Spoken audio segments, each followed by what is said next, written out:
kommen jetzt zum Konflikt. Wurde ja schon mehrfach angesprochen. Und Konflikt ist natürlich immer Krieg. Krieg ist eines der Themen und man kann so schön kämpfen gegen Nazis, gegen Aliens, gegen Terroristen, gegen andere Spielerinnen und Spieler. Krieg macht Spaß und Krieg zeigt uns aber selten die Perspektive andersrum. Wir haben jetzt hier schon zwei Beispiele gesehen und mit einem wollen wir uns jetzt näher beschäftigen, nämlich mit This War of Mine. Wojciech Setlak ist Narrative Designer und Autor bei 11-Bit Studios, den Machern von This War of Mine, und wird uns jetzt in einem kurzen Vortrag die Gedanken dahinter erzählen und dann wird es auch noch Zeit für Fragen geben, and we will switch to English because our Polish is not that good. Welcome.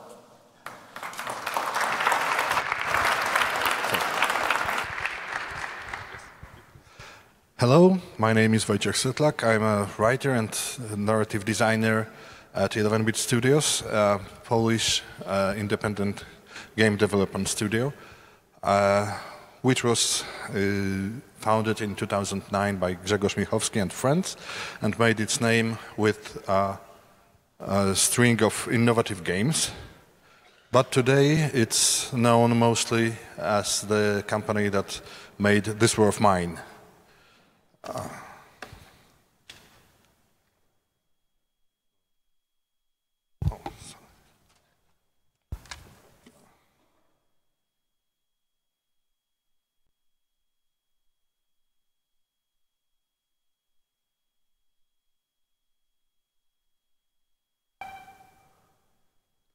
So, This War of Mine is a game about the fate of civilians during war. And in this game, we have to take care, we have to care about several civilians, several ordinary people from all walks of life. Among them can be a journalist, fireman, a warehouse worker, a teacher, a football star. They were brought together by fate when they took shelter in a half-ruined house during a siege of a large city. The goal of the game is simple: to survive the war, to keep them alive until the fighting ends, whenever it happens.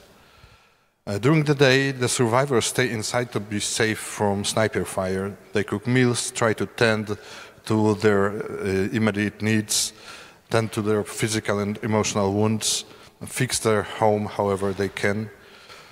When the night comes, we can choose one of them to venture to various places throughout the city to seek for food, materials, various necessities. As the days go by, the city becomes more dangerous. Useful things become harder to find. We have to venture to more dangerous places. People we come across in the city can be survivors like us, but also soldiers and armed thugs who may shoot us on sight. Many encounters force difficult decisions upon us. Shall we help a girl who's being assaulted by a soldier, risking the life of one of our people, or perhaps the lives of all of them? Shall we take what we need by force, saving our people, but condemning others to death from illness and starvation? Whatever we decide, our survivors will have to live with the consequences of their actions, good and bad, becoming a bit more cheerful for a time, or getting depressed, broken, or even suicidal. Grzegorz Michowski came with the idea for This War of Mine after he read a piece about the siege of Sarajevo during the Bosnian War. At the time, we had an early prototype of a survival game which lacked theme, and what he proposed clicked instantly. The fate of civilians trapped in a modern city, struggling every day with both mundane hardships and deadly threats, is difficult to imagine for most people, yet it resonated with us powerfully. The question was, can we make a game about it without trivializing the subject? From the outset, we felt that we can, but we were also aware of another, perhaps even bigger challenge. Will our game be considered seriously? Games are associated with fun. They are supposed to be a light-hearted entertainment. Even when they involve killing, it's seldom treated seriously. But 100 years ago, films were too seen as immature, a mindless leisure not worthy the attention of discerning art connoisseurs. And look where we are now. All right, plenty of films are still all about entertainment, and that's fine, but I think that there is literally no subject, no matter how difficult, that the word cinema cannot address with utmost competence. Films grew up, and we think that games grew up too. Games are just another art form, a medium in which we can express ourselves. And they can be used to talk about the human condition, as this dragon cancer proved most poignantly. Once we dismiss the fallacious premise that games are supposed to be light-hearted entertainment, our creative freedom increases, not diminishes. Consider the kind of game This War of Mine is, a survival game. Why shall we limit ourselves to fantastic scenarios like zombie apocalypse or taming dinosaurs or building a civilization from scratch? There are millions of people on this planet who have to fight for survival every day. Their stories are more important and more relatable than any fantasy. Even presented in a fictional setting, they still have the power to move us.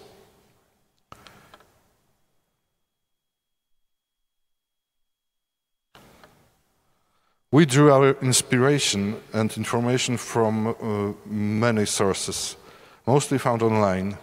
Besides the siege of Sarajevo during the Bosnian War, which is documented in accounts of its survivors found at the Thema collection, we read many stories of civilians trapped in Warsaw during the Rising of 1944, tales from besieged Leningrad, from Grozny, and many, many others. The research we did allowed us to assemble the story of civil war and siege of Pogorin, a fictional city in a fictional country of Grasnavia, from the accounts of survivors of real conflicts. No matter how bitter fate we imagined for our survivors, we were able to find historical examples of real people suffering like that and more. There are many accounts which we found too horrible to include in our game.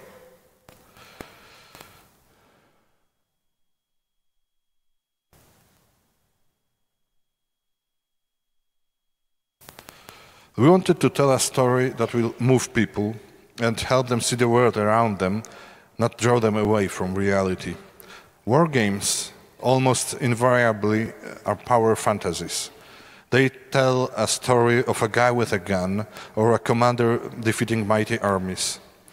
The civilians are most of the time are just props if they appear at all. And yet, in modern warfare, it's civilians who bear the cost of war, while being unable to affect its course and outcome. For those who manage to stay alive, the price they have to pay for survival is often high and often paid for the rest of their lives. The emotional wounds cut deep, heal slowly, and leave terrible scars. This is reflected in This War of Mine.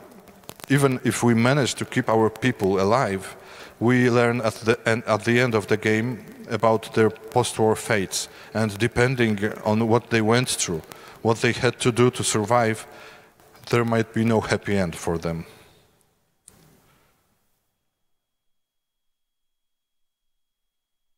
So, how to make a game that does justice to such a somber subject, yet is still engaging and rewarding?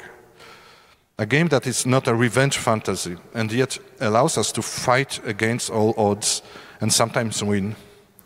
We decided to do it by staying true to what we have learned, by doing our best to show the fate of civilians during war. We kept the focus on their struggles, their suffering, their little victories. We didn't set out to make a survival simulation. That's why we dismissed many details which, in our view, would drag the attention away from the survivors towards the technicalities. This War of Mine is a difficult experience, both as a game and as an emotional marathon. Initially, the player is at a loss what to do, where to send his people, what to look for. This is intentional. When a war breaks out, people are not prepared. Nobody hands out user manuals. We aimed to recreate that feeling of helplessness to an extent. Fighting is possible, sometimes inevitable, but always unpredictable, messy, and something to be avoided, not pursued, just as it is in reality. People we try to protect are no fighters. Once the player has the basics figured out and feels a bit more confident, things start going downhill fast. Our shelter is attacked by robbers almost every night. Winter sets in. Food and fuel for heating become scarce. People fall ill. They get wounded defending their belongings. They get depressed. All this is reflected in their diaries, in which they also recall their pre-war lives. What they recall and what they think about it depends on how much they had to endure. Writing those stories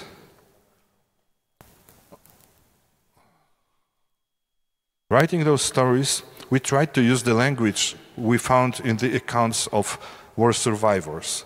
Simple, devoid of all hyperbole, very straightforward. The more so, the worse horrors it described. But language is often powerless when trying to convey the emotional burden carried by the survivors. That's why, whenever possible, we chose to engage the players through actions, not through writing. Only the most difficult subjects, like the death of children, rape or mass killings, were related indirectly. For example, through witness accounts or written reports. We didn't want to overwhelm the players. The tests confirmed that we succeeded in creating an emotionally exhausting experience without portraying the worst atrocities directly.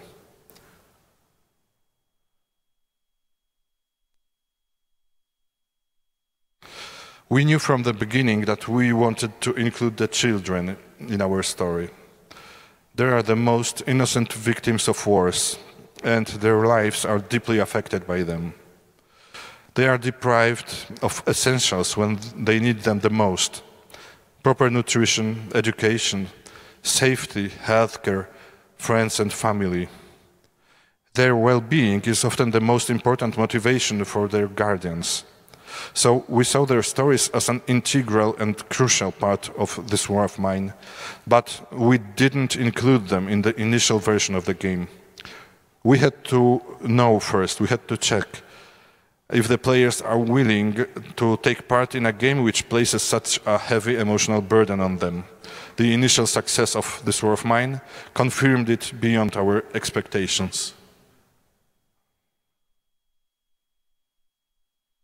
Properly portraying the fate of children during a war in our game was the biggest challenge. Again, we had to balance the accuracy and the endurance of players. That's why kids in the game can't die, contrary to reality. At worst, they just leave the shelter. Other than that, they behave like children. They play, they learn to help with chores, they suffer, they cry. They just try to live as normally as possible when it's impossible. So, this is this War of Mine, and I would welcome any questions you might have.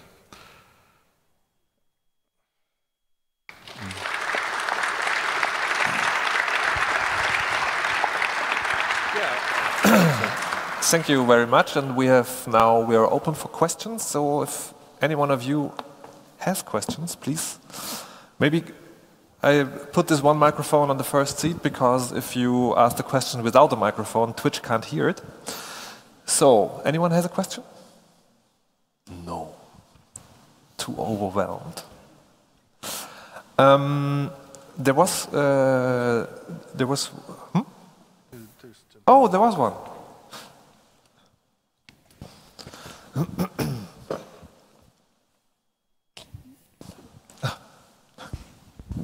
Thank you. This was a very great presentation of the backgrounds of this war of mine, and I remember playing it when in Germany the so-called refugee crisis, which is in fact the crisis of terror and war in different parts of the world, was recognized in the German media and in the German society. How do you experience the feedback of people that were playing this game in this cultural context? Well, among them, we got some feedback from people who actually were in Sarajevo, and some of them told us that it wasn't so bad. It wasn't that bad, and that's because this war of mine isn't a game about Sarajevo. It's the situation in Sarajevo was better because they had a functioning society. They had still some order. They cooperated, and in our game we wanted to show a situation in which the social ties are destroyed, so there is less cooperation. But we also get one of our programmers went to a programming conference to Russia, and one of guys from Russia took him to the site, and he told him that he played this war of mine, and now he knows what's happening in Ukraine, which was, I guess, a very, very strong endorsement. So those two stories, I think, are those that stuck with me the most. I remember that in comments, I think it was on Steam, in comments, one lady wrote that it reminded her about her childhood in Sarajevo, and she remembered how he begged her mother not to go to get the bread, so to send Granny instead, because she knew that she might not return.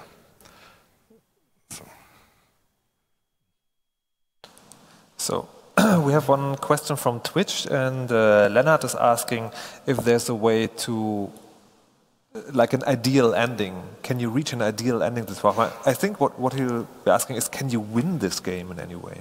In a way you can. I never managed to do that.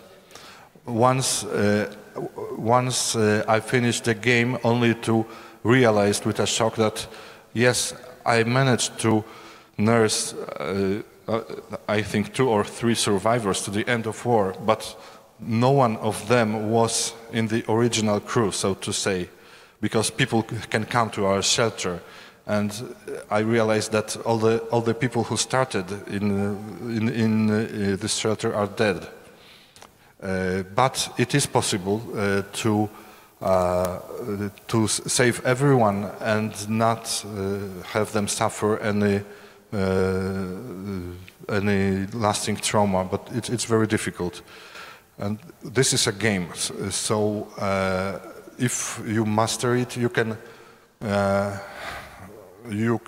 take less risks, make more things. You can even grow some food in the shelter.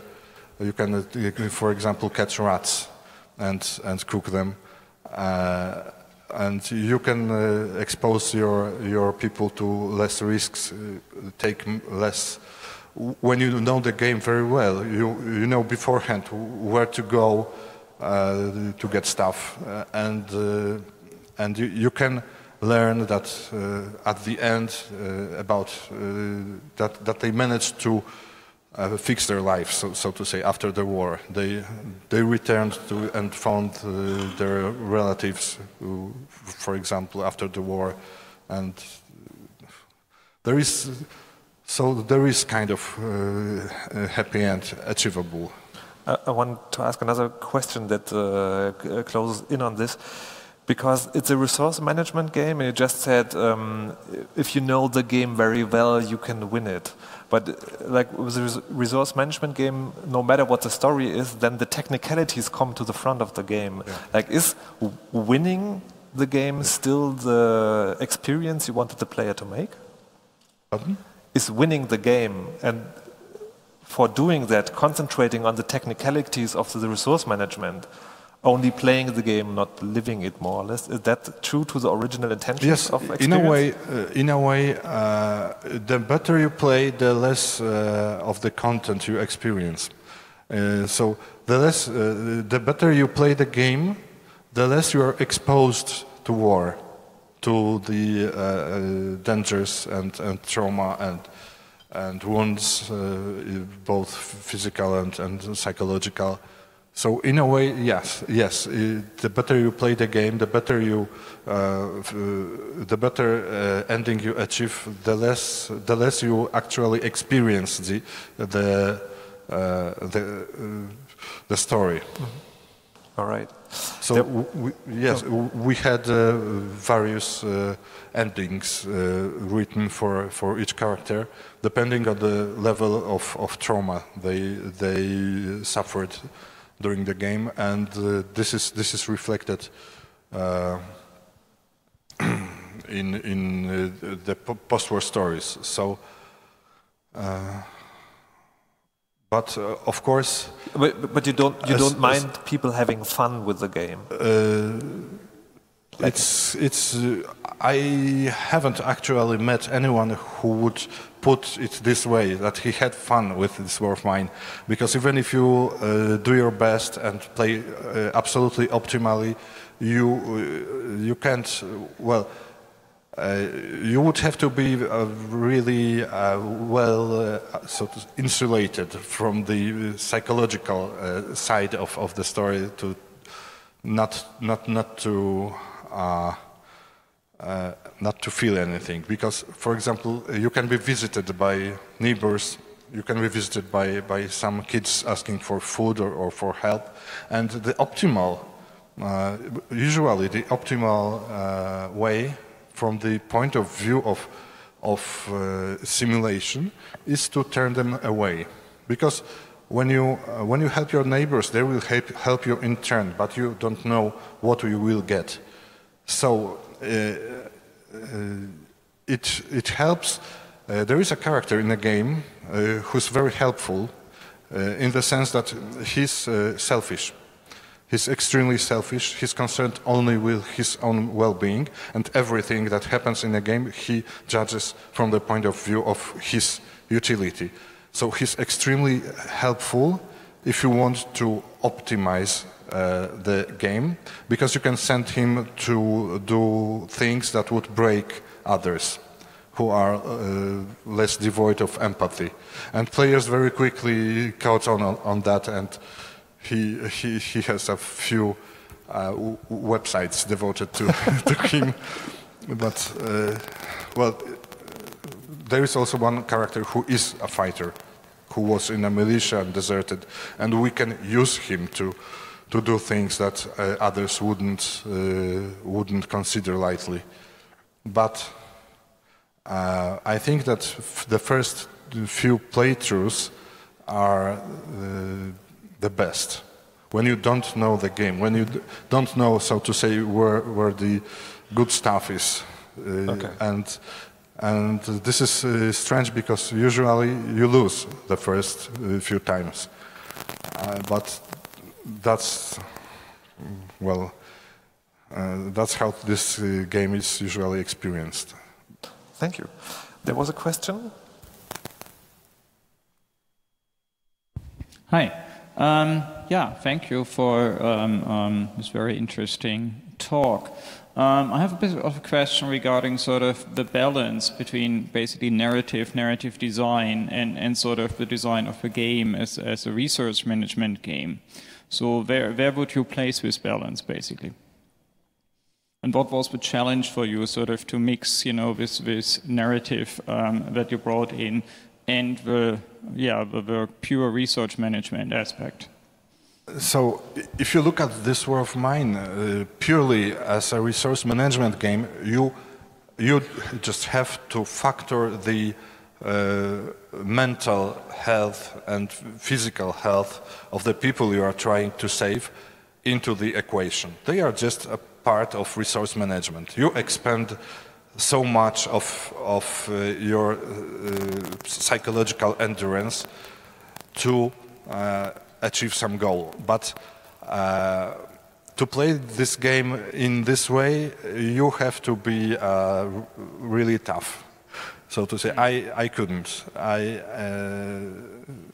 And I don't know of many people who can play this War of Mine purely as a resource management game. It of course can be done, but it's kind of defeats the point. All right, thank you. We have one more question from Twitch. It's also about resources, but in another way. He asked, Kane asked you, when you wanted to make the game, was it difficult to finance it, given that it was a difficult topic and, well, not consumer-friendly in a way perspective? To get money to finance the game? No,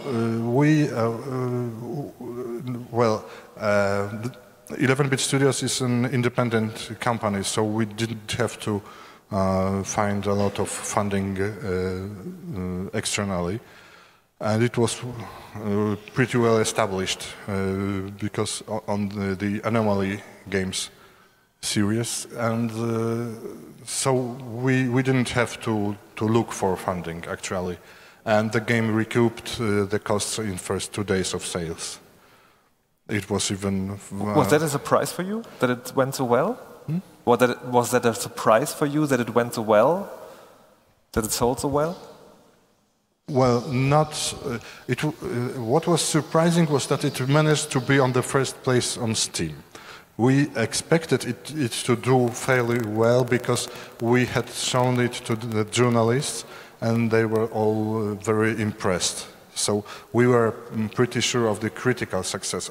But there are many examples of games who did very well critically and were financial flops, so to say. But we knew that, you know, when I started working on this War of Mine, the game was in the early stages of development, and it was a very simple simulation, and I instantly knew that we wanted to do this game because it was very engaging. And with this theme, it became something that we just had to do. I felt that there was nothing like that before, and I want to play this game. I want to finish it, and our internal and then external test confirmed that we weren't alone in this thinking. So I think that the level of success was a surprise, but we were pretty sure that we won't lose the money on our game. But we weren't actually prepared for such success as it made. All right. Are there any more questions from there? First, the guy in front, then you. Could we have a microphone? Yes. Ah, sorry.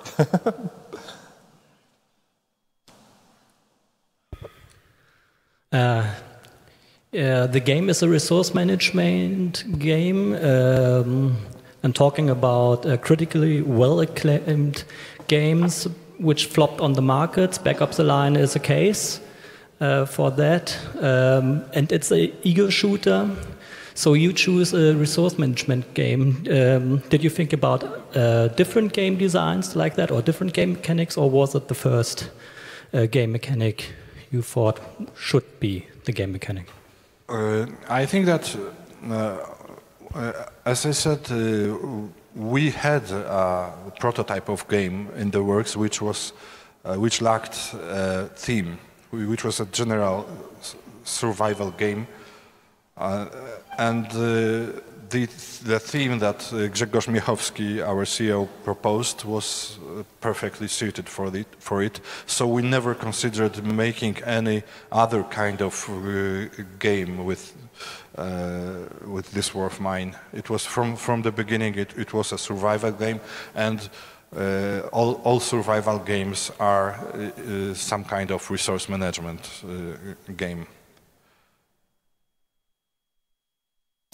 But maybe we could continue on this question, because you brought up Spec Ops: The Line, and I think the problem with Spec Ops: The Line was it was sold as a shooter, and you have to play really, really, really far to see that it's about another topic. Whereas this War of Mine is, you begin the game and you, with the first minutes, you know what it's about. Do you think it's important to bring out, if you have a strong message, a strong political message, is that to bring out that message at front, like kick the door of the players' homes in and say, this is our message, and not hide it in the length of the game? I think it's, in case of this War of Mine, another approach wouldn't be so successful, because I think our game did so well because it was unique. Because from the start it was obvious that this is something else.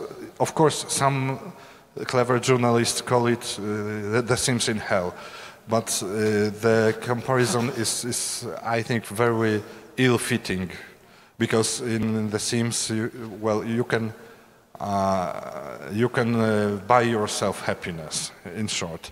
And in this War of Mine, your task is very different, and you can't just go and get some stuff to feel better.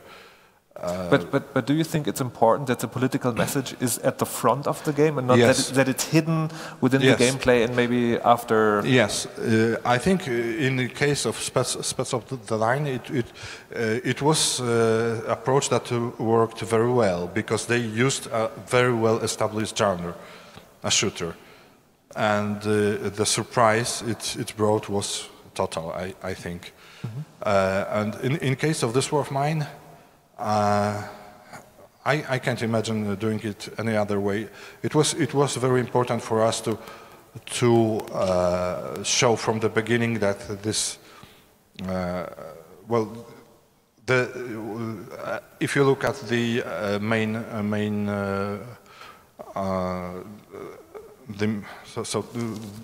the sentence that we were marketing the game with, in war, not everyone is a soldier. It instantly breaks with the established narrative that war games are about shooting, are about conflict, are about conquering and winning. And it was very important for us to establish from the start that this War of Mine is another kind of game. Mm-hmm. All right, there was another question behind there.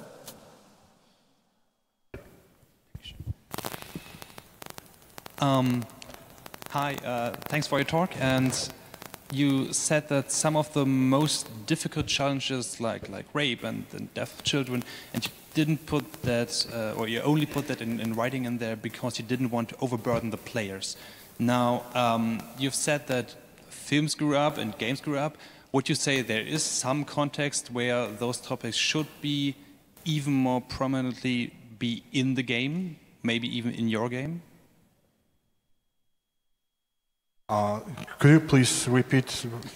Because what I mean is, you choose to represent very difficult topics like death of children and rape in a very specific way in your game, and you didn't want to overburden the players with that, so you chose writing, for example. Would you agree that that a game like this War of Mine could have maybe shown it even more prominently and even put it more in the center, or would you say that that would be too much? If I understood you well, you're asking if we could, if we made this game now, knowing what we know, would we put the more difficult things directly in the game? Right. Frankly, I don't think so. There are. It's very easy. It's very easy to cross the line between showing something to send a message and being accused of being exploitative, of trying to make money on someone's misery. Actually, we were accused of that, but by one journalist. So we had to tread carefully, but the most important reason was we had to judge the endurance of average player, so that we have, to put it bluntly, we have a marketable product on which we will make money, because well, as I said, games are art, but we live off our art. So we had to make a game that is playable by most people, and that will allow us to make next game, which is in the works now.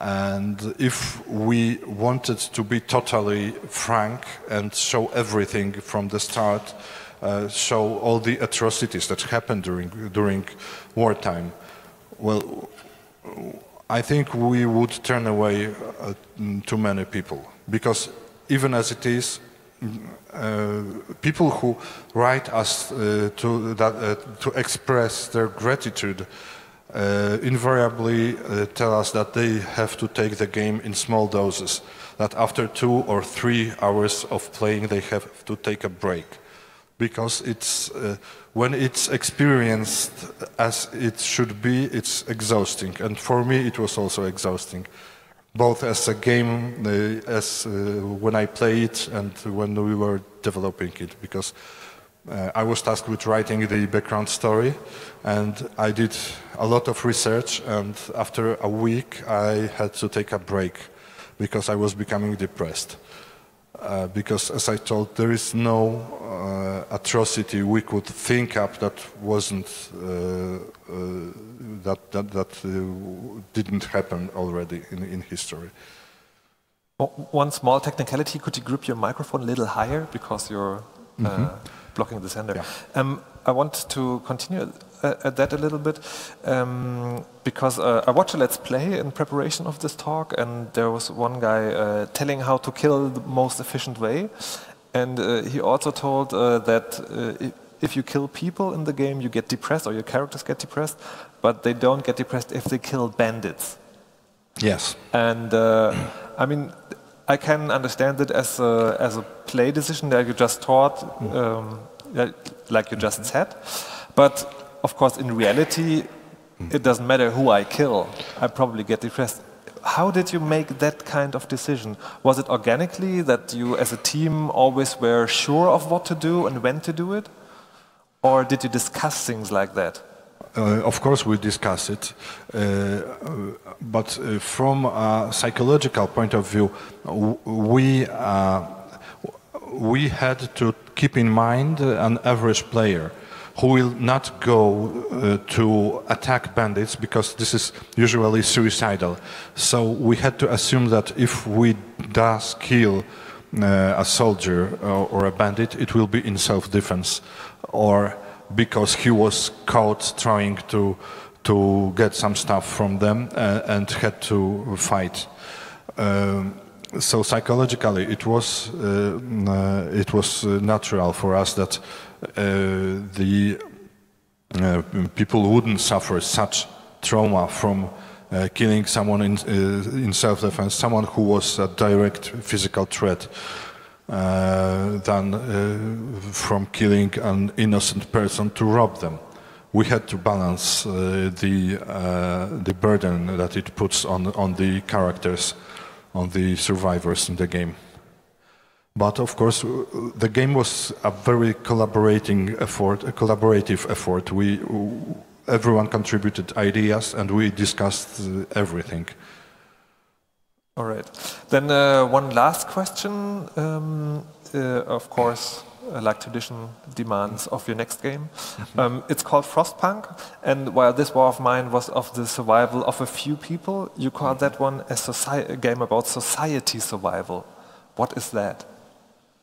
Well, it's a survival game in the sense that, of course, we will be put into a harsh environment, but we are not. In Frostpunk, we are involved with preserving a society. In this war of mine, we started from the premise that the society has collapsed, that the city is in chaos and anarchy, there is no authority, so we are on our own. In Frostpunk, we will be tasked with defending the society, with preserving the working society, and with discovering what we have to sacrifice in the process, in extreme environment, under a very serious threat of extinction. So that's while this war of mine was survival at personal level, Frostpunk will look at survival at this societal level and at the decisions that have to be made, and so it will be a very different game, I think. But also about the demise of humanity. Well, I don't know if that's the right thing to say, but I'm looking forward to it. Thank you very much, Wojciech Setlak. Thank you very much. Well, thanks.